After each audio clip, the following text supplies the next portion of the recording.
So there was a number of ways that Indigenous children died while institutionalized, and for sure, one of the things.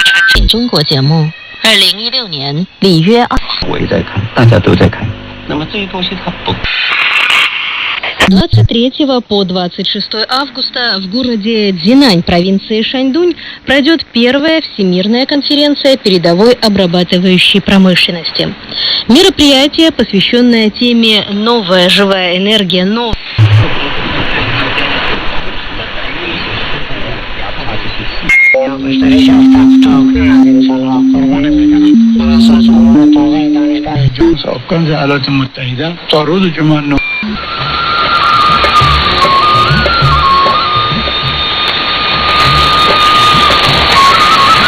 هم د ژوند بنیادی اسانتیاو څخه محروم دي او د سړکونو خراب حالت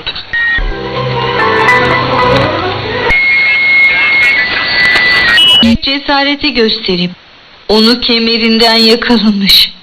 Şef bu küstahlığa çok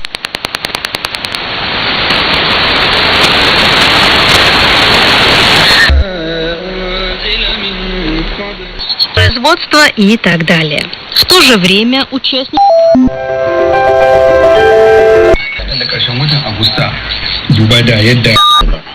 المواقف كثيرة، المواقف مشاكل كثيرة، المواقف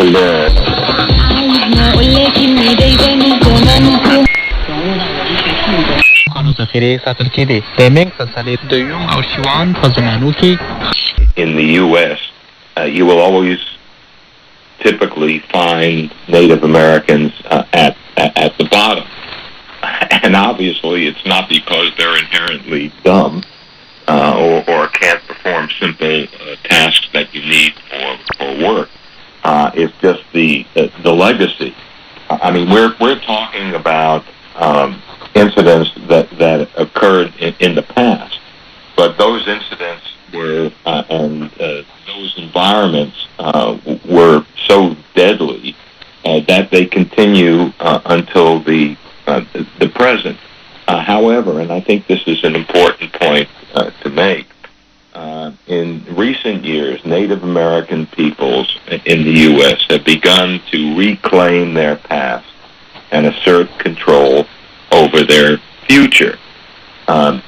Dramatic protests have called attention to serious grievances, while Native Americans also have moved to regain control of the institutions that define their cultural identity. And what I mean by this is that the Native Americans themselves now have begun to establish community schools and colleges that preserve traditions while also opening new opportunities. They have also built tribal museums and visitors centers to shape the presentation of their histories and culture. And in the U.S., new laws and court decisions have assured Indian religious freedom, land ownership, and water rights. And to top it off, the Secretary of the Department of Interior, which controls Native American affairs in the U.S., is herself a Native American. So these are steps that we can take, not necessarily to undo the past, because the past weighs heavily on Native American populations, but to assure that current and future generations are able to grow up free and without the necessity of giving up their own culture. So, Professor Tan, why do you think this is still having devastating effects on indigenous communities today? And do you feel that now the moment of reckoning that many indigenous people have been waiting for has finally come, whether it's in Canada or the U.S.? Well, it's too late. If there is reconciliation or effort made in that very direction. It's late. It's far too late. It's overdue. And so in this sense, I think it is high time that the whole nation, I mean, Canada, perhaps the whole Western colonial powers in the past should do some really serious soul-searching and react in with sincere action.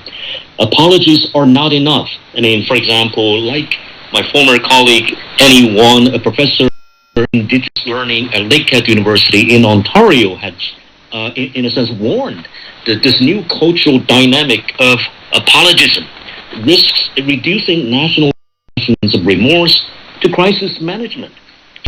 So to them, perhaps it's only a PR crisis, and it's not something they should go down to search in their soul and remorse. Once again, I mean, like my fellow panelists have said, that this is atrocity and this is a trauma that has long-term impact on the future generations. I actually watched this video online of a survivor of this kind of residential school, and she claimed